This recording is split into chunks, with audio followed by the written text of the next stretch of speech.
Okay. So I'm not alone in the studio right now. I got a guest here. And he's not just some guy. It's actually a guy I think a lot of you would recognize from Fox News. He is a fascinating individual. He's a great author. He's a good stand-up comedian. But the thing that Shilo Harris is the most famous for, February 19th, 2007, I bet it's a day you'll never forget. That's the day that Shilo was patrolling an infamous southern Iraqi roadway when his Humvee, I hope it was an electric Humvee. Oh, no, it was not an electric Humvee. It wasn't an electric Humvee. It was struck by an IED. Moments later, 3 members of his crew were dead. Shilo sustained severe injuries that would alter the course of his life. Dear God. For 48 days, he lay trapped in a medically induced coma as his wife, unable to ease his suffering, had to come to grips with a man utterly changed. And through more than 60 surgeries, countless hard decisions, and the unwavering devotion of the man who would not leave his side, Shilo discovered that he was reshaped within and without into the person he was meant to be all along. Wow, that's powerful. His inspiring story will move and motivate you. This is the explanation to what the book is. The book is called Steal Well. Shilo, you are an amazing American. Your story is incredible, and I'm very grateful to have you here today. So I'll start off with that. You're here today with your beautiful mom, and you guys were in town for what exactly? So we came down here for a Habitat for Heroes event that was up there, and I guess right around the Woodlands, right at the Mercedes-Benz there. It's beautiful up there. Did you notice that? Oh, yeah, of course. We've been up to the Woodlands quite a bit. In fact, we're back and forth to Houston often. You know why it's nice up there? Republicans. Oh, yeah, they're the ones. Hey, I tend to not lead or get into politics too much, but at the same time, I have to agree with you, Kenny. It's bad right now, Shilo. It's obvious. It's so obvious, though. It doesn't matter how you voted before. I mean, you really just need to open your eyes and see what's really happening in the world, honestly. Right. I was just talking in the last segment with Don Huffines when you walked in about some interaction I had with a couple teenage drug addicts in the parking garage at my condo this morning.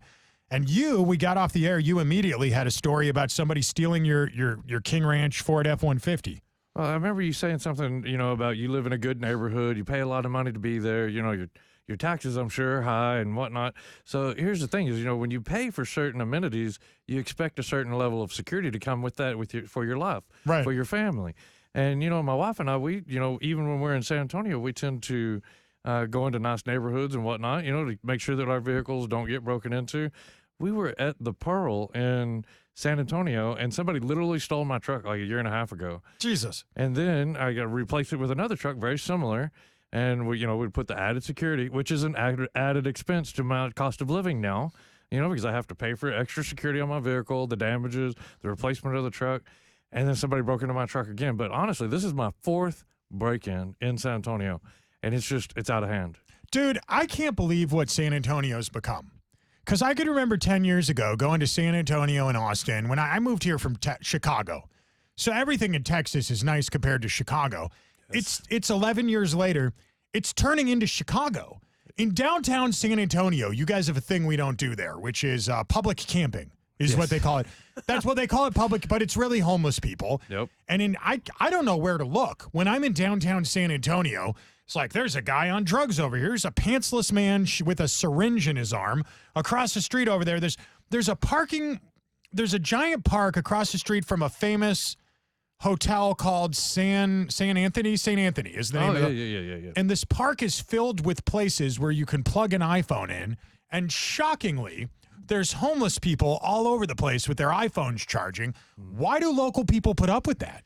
I honestly, I don't know. I mean, it's like I said, it's out of hand. And you're talking about one park. There's 2 parks downtown. There's another park on the other side of town. I think it was on 35, like headed out towards whatever that's at, 35 South.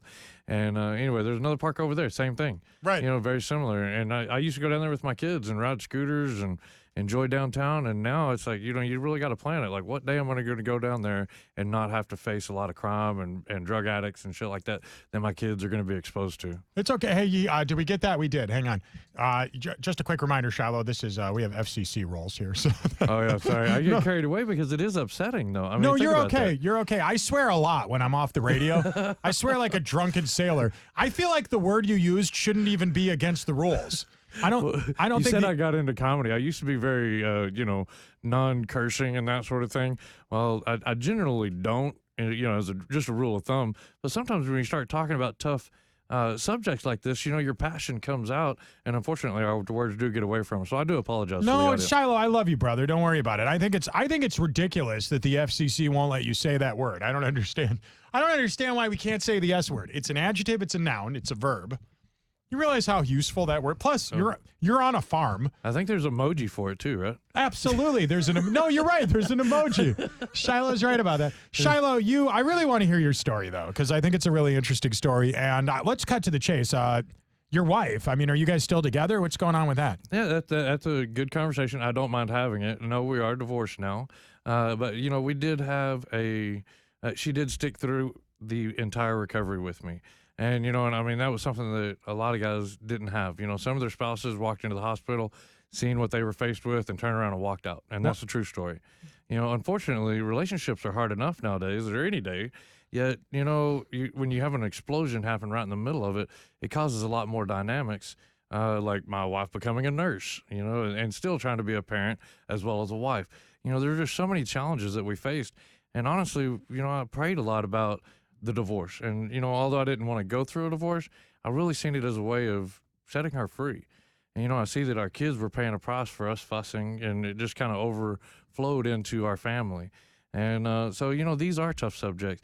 And I remember at that time with the multiple deployments, the injuries and that sort of thing, there was a 98% divorce rate in the military. It was unreal. Isn't that interesting? They said, I read this thing recently, and it said that 50% of divorces, or 50% of marriages end in divorce, right? And then would you say that conservatively speaking, 10% of the people that stay together just stay together because of the money? That's a good question. Maybe, or maybe they just get comfortable. Conservatively. Yeah. Right. Would you say conservatively 10% of people just stay together for the kids? Or a lot of people do stay together for the kids. I do know that. And, there's a lot of military families that, they have a lot of pride about their service, and the families are like, well, I stuck through this with you through the entire deployments and back and forth at home. And one of the times that my wife and I were having a conversation about this, I realized that I had literally spent half of my marriage away while I served in the military in that 8-year period. Right. So if I told you that 70% of marriages are unhappy people, right? 50% end in divorce, 10% stay together just for the kids, 10% just stay together for the money. Economic purposes, right? 70%, right? Yeah. If I told you there was a 70% chance if you left this building today, you'd get hit by an anvil, would you go outside? Probably. You probably would. I still would, because I honestly, this is my philosophy. Is I'm looking at my situation. I got blown up. I died multiple times. I shouldn't even be here. So you know what? The odds apparently have been in my favor, and I feel very blessed. God didn't bring me this far to fail me right now. So I believe that. So you believe in God? Absolutely. Christian, Jew? Christian, yeah. Catholic, Baptist, evangelical? Open. I've actually non-denominational? I want to say I lean more Protestant than anything. Yet at the same time, I have a lot of respect for multiple religions.